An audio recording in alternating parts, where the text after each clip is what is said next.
Can I just ask the one clarification question I wanted to ask? Sure. Let's go. And that was just, I just want to know, in your view, is a 35% reduction in risk in all-cause mortality and a 33% reduction in risk of fatal ASCVD considered a small reduction? That's just what I want to know.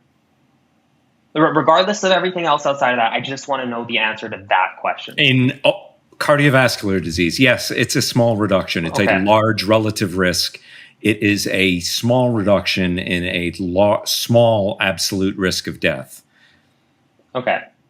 Right? As I said, what I'm really interested in is why do half of Americans, or whatever the number is nowadays, die of cardiovascular disease when apparently the number in a traditional society is far, far lower.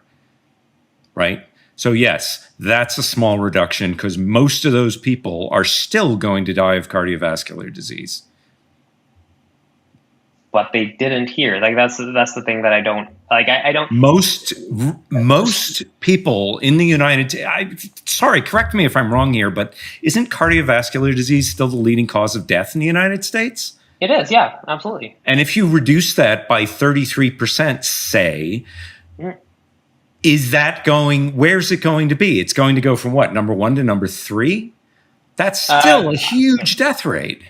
Oh, for sure. I'm not saying that it isn't. I'm just saying that a single intervention, like remember, a single intervention of just replacing saturated fat with vegetable oils, saturated fat rich foods with vegetable oils, leads to that much of a reduction, ignoring all of the other changes. No, it doesn't. Because based on your study, Hooper 2020, it has little to no effect.